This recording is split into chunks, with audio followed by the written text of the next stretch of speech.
Happy weekend, everybody. Welcome.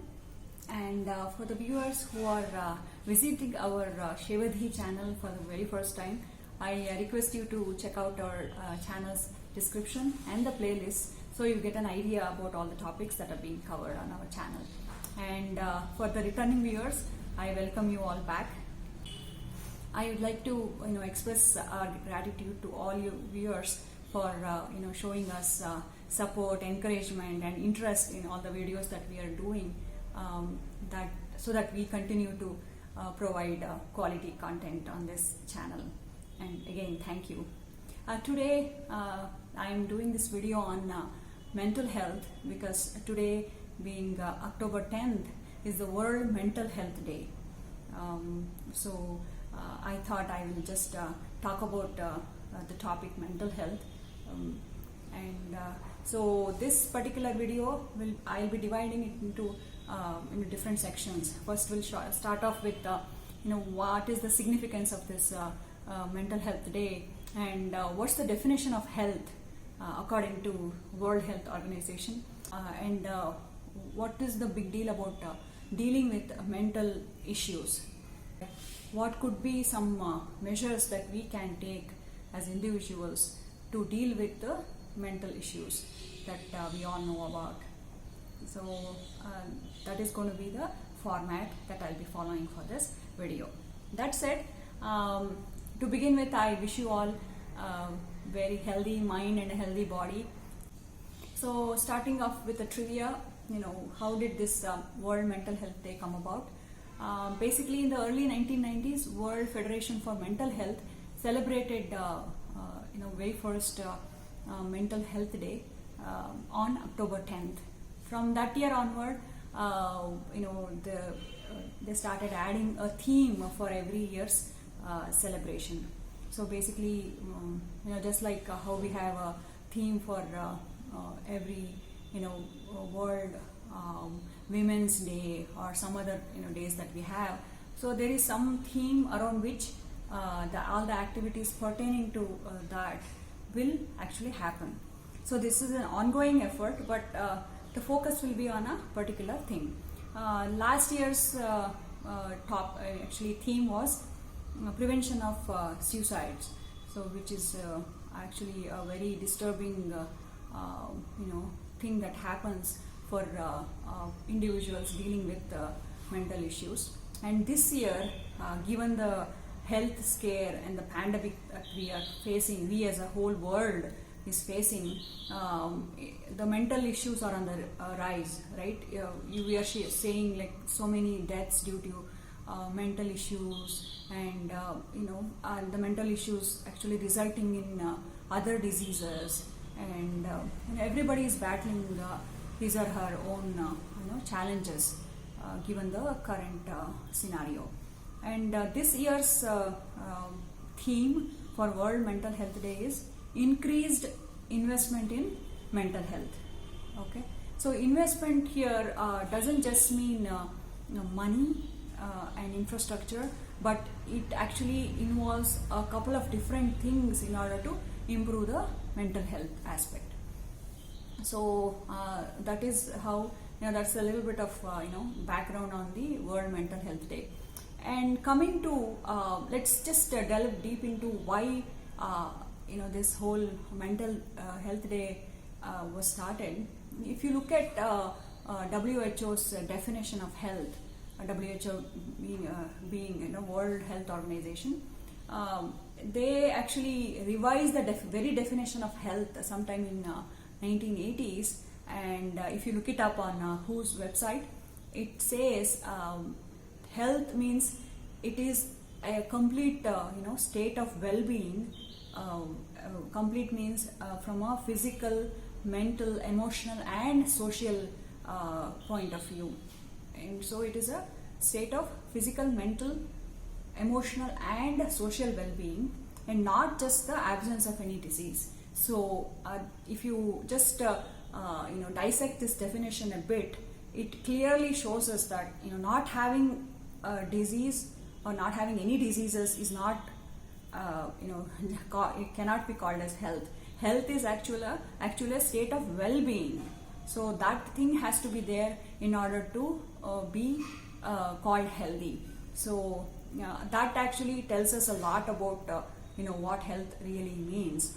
And that said, WHO, if you look at some of the facts that are published, it is a very alarming thing to actually learn that around 1 in 5 of the world's children and adolescents have a mental disorder, and depression is one of the leading causes of disability, affecting 264 million people across the world, and almost 8 lakh people die by suicide every year, and one person dies from suicide every 40 seconds. Just think about, if you look at these facts, it is really scary. And suicide is the second leading cause of death in individuals aged between 15 to 29. That is the age when they're just trying to figure out what they want to do in their life, and just they succumbing to that the battle that they're having, that is really pathetic. We have to really do something about it. And around 1 in 9 people in settings affected by conflict have a moderate or severe mental disorder, and less than half of the 139 countries that have mental health policies and plans report having these aligned with human rights conventions. So there are measures being taken, but look at it. It tells us the urgency with which we have to address the causes behind these mental health issues and deal with the issues better. And yes, these are all correct, but what can we do? Not just, don't think about setting up like an organization, or don't look at somebody like somebody to help you, not some policies, anything like that. Just look at the mental issue as an individual, you as a person who can make a difference in improving the mental health. So I'll just share my viewpoint on this topic. So what I feel is we can follow a 3-pronged approach in order to deal with mental issues. Very first thing that has to happen in our society is, in a sense, in the entire world. You can. What I feel is, even though we have we have improved in many things, many aspects, and we are all civilized, educated, but still, when it comes to mental disorders, there is still a taboo in the society. We don't really talk about these things openly, and what happens is people actually dealing with such issues don't really talk about it in the open. They hold back, and even the family members, sometimes they're not supportive of it, in the sense they don't tell the people who are actually dealing with those issues that it is okay not to be okay. And just think about it, just like any other organ in our body, mind or the brain is also an organ, right? Let's imagine if our brain even stops for a split second, nothing can work in our body. If I want to make it even more sound very what do you call, morbid, but I am not making this point just to scare anybody, but just think about it. Even like something happens to our brain, then if there is no recovery from that state, then we will be declared brain dead. So even though lungs are functioning okay and we are breathing okay, the rest of the body is fine. If the brain is not working, then we are as good as dead, right? So if that is such an important organ, and if we put so much pressure on that organ, and whatever situation has triggered that issue in the brain, it will result in some mental disorder, right? So if we just think about it that way, just as any other disease, then it makes it so much easier for everybody to deal with it. The person experiencing the condition and the people supporting that person. So that has to happen with each and every person in the society. It is not enough if some set of people talk about it and then everybody forgets about it. Then there's no use. No matter how many trusts and funds get set up, no matter how many helplines are available, it won't help really if people aren't ready to accept that there is an issue and then they are free to talk about it. So that is the fundamental change that has to happen in our society, in our mindset, in our thinking pattern towards dealing with mental issues. The second point is you have to actually, you means in the sense a person dealing with mental issue has to find a proper psychiatrist or counselor or a therapist. Why I'm calling it as proper is I'm not doubting any degree or doctor degree in the field of psychology or neurology or whatever. What I'm trying to tell you guys is it is not enough if that a doctor has studied the subject, psychiatry, and that person is qualified to write a prescription for that condition. That person has to have a mindset in order to understand, and he or she has to be compassionate to understand the background of the individual who is suffering from the mental issue. It could be depression, anxiety, or bipolar disorder, schizophrenia, and there are so many, or any other phobia. There are so many different types of mental issues. Why I'm saying that is just like any other disease, it is not enough if you just consume some medication and things will get all right.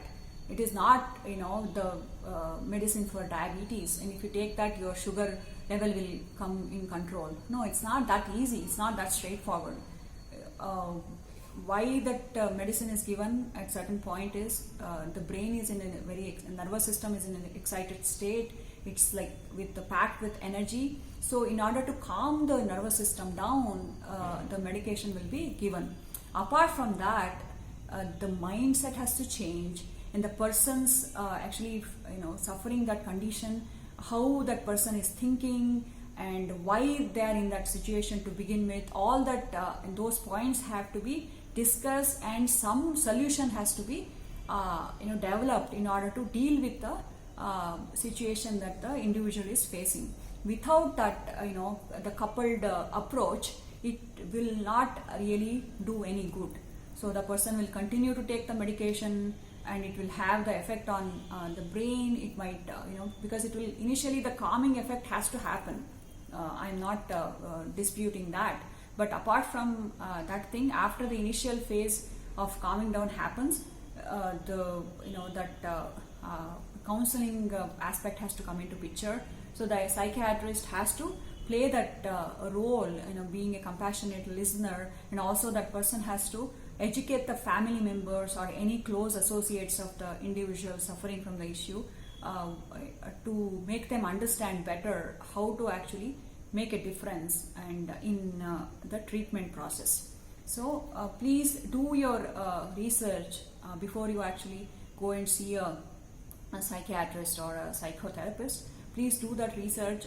You can get reviews online or find out from somebody in your circle who might know a good doctor to go to and get proper guidance and treatment.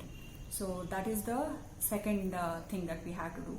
And the third point is first we talked about the society's mindset and what changes have to happen in the society. Then we talked about the treatment plan and then some of the pointers to deal with it.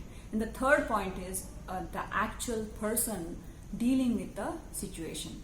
See, for any particular situation in our life, we can blame a situation or we can blame a person. Ultimately, the buck stops with us. So because this responsibility, we can't keep blaming somebody. This person did it to me, I was in this situation. Ultimately, we have to take the responsibility for our situation and accept that we are facing a challenge, and accepting that we have an issue is half the problem solved there itself. So we have to take the responsibility and then go seek help, because it's very easy in that some of the symptoms of these mental issues is like being anxious or being depressed and not willing to get involved in any type of activity, very low morale and disturbed mind, and not able to concentrate on anything. And these are all the initial symptoms, and then being very sad for an extended period of time, being sad for like few hours and just or in a very angry mood for a couple of hours, it's okay. But if it happens for a longer duration, then it indicates there is an issue. So we have to realize that we are having an issue and seek help. If there is any change in the behavior, and if somebody brings that up, let's listen to those things and go seek help. And the second thing is, it is not a visible disease, it's more of an invisible disease. So people will make remarks, you don't look sick, you are healthy to me, so what's the problem, why are you taking time off, let's say you're working. So all these remarks will come, and then as a society, as I pointed out in the very first point when I was talking about the society's mindset towards mental issues, the people will make remarks, or call names, the people who don't know you, right? So we should have a just like we had to have a filter in our mind. Yes, we have a problem, we are dealing with it. It's okay not to be okay. So we have to tell those things to ourselves and keep going. And in that situation, when a person is in that facing the issue, that person will need support. It could be a family member, or it could be your close friend, or it could be somebody from your circle, extended circle, with whom you can say and discuss things. Find that type of person. That person doesn't have to be physically with you.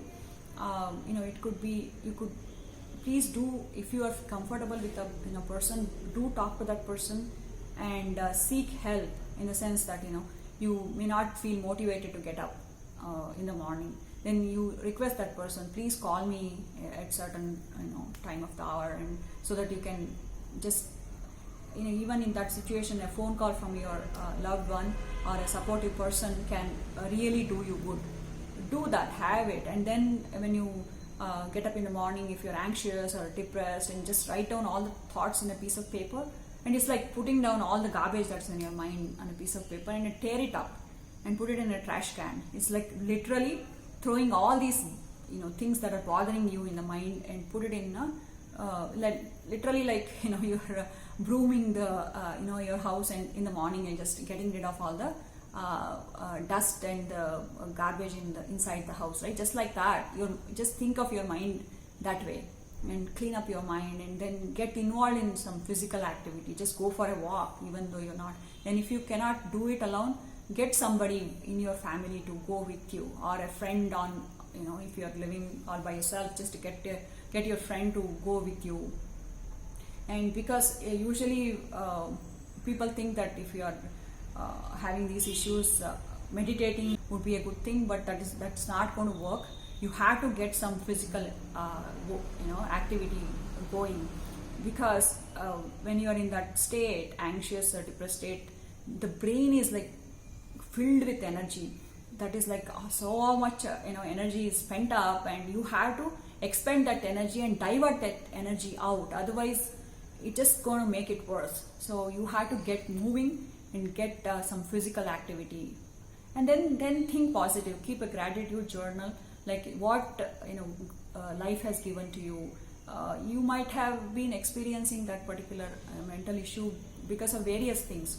You have to remember that it could be because of some of the hormonal imbalances that are happening in the brain, the neurotransmitters, right? That is the key. If it is out of balance, then you might get into that condition. And it could be because of some stressful event or the traumatic event that might have happened in your life. Even then, some people get into the mental health issue, and or it could be just continued stress that you're dealing with. It could be at work, or it could be on your home front. So there will be different causes for you to be in that situation. So once you know why you got into that situation, it is easy to deal with the problem. And you can ask, like, how come not everybody is susceptible to this stress? Yes, because we all are different, right? We are, the society that we live in, and the upbringing that we have had, and there are various things that actually mold a person's personality, and also that person will become anxious and screaming at everybody and getting overexcited. That is also a mental issue. But somebody who is introvert and doesn't want to hurt anybody, is very introvert by nature, then that person will definitely get into a depressed state. And so you cannot say that every person has to deal with a certain situation in a certain manner. It is not like there is some behavioral pattern that's written for everybody. So just understand that you are unique, and it's okay to have a condition, and you have to just deal with it. So, and the society's mindset towards dealing with mental disorders has to change, but until that happens, we have to deal with the problem ourselves, and we have to tell the world that it is okay, I'm dealing with it, I'll be all right. So if it happens with each and every individual, I'm sure we all can handle and face these mental issues really well, and get rid of these mental issues from the very root, and it will be just treated as any other disease. So if that can happen, I think we as a civilized society have achieved a lot. And if you need any more comfort to deal with these mental situations, mental issues, it actually was mentioned in scripture, Hindu scripture called Yoga Vasishtha. That actually it was a conversation between the great sage Vasishtha and Lord Rama when he, in the Treta Yuga, basically that is the age of Treta Yuga, when Lord Rama ruled over the world. So in fact, back then itself, sage Vasishtha had talked about mental issues and how it can actually result in a disease in the body. Okay, that the mental stress is called as adhi, and then the result, the vyadhi, is the disease in the body. Okay, so adhi vyadhi is the term that we keep using together. So it's the adhija vyadhi. So all the psychosomatic disorders come under adhija vyadhi, means the diseases in the body that are actually having the seed or the reason in the mind, basically mental stress resulting in bodily disorders. So if that thing was there all along back in those days, like millions of years ago, that means it is a condition that was well understood, and how one can deal with it. Actually, in the upcoming videos, I will be covering psychosomatic diseases and what is the approach to handle such diseases, because some of these things become chronic, and the only thing to only approach, or the only solution to deal with such disorders would be through therapy, integrated yoga therapy. So I'll be doing a separate session on psychosomatic diseases and yoga therapy, and I will also be starting a new series on yoga therapy for various conditions, and the very first thing will be on yoga therapy for mental disorders. Okay, and I hope on this day we all make it a point to deal with mental disorders with compassion, and we show support to the individuals who are dealing with these disorders as a society. And if we are experiencing it, we also face it with courage, and we can get rid of the taboo attached to these disorders. So it will become very easy to deal with it like any other disease. That said, I'll conclude today's session, and I wish you all a very happy, healthy and contented life. Sarve Janaha Sukhino Bhavantu. Thank you. If you believe in the philosophy and the scriptures, it could be some of the karma that we have accumulated from previous births. So all these things play a role, to actually what you call as our making the mind, the sanskars that we say, right? So we all come with the different sanskars. So how we deal with the situation is different. So one person who is like really aggressive, that person may not feel depressed while facing a difficult situation, but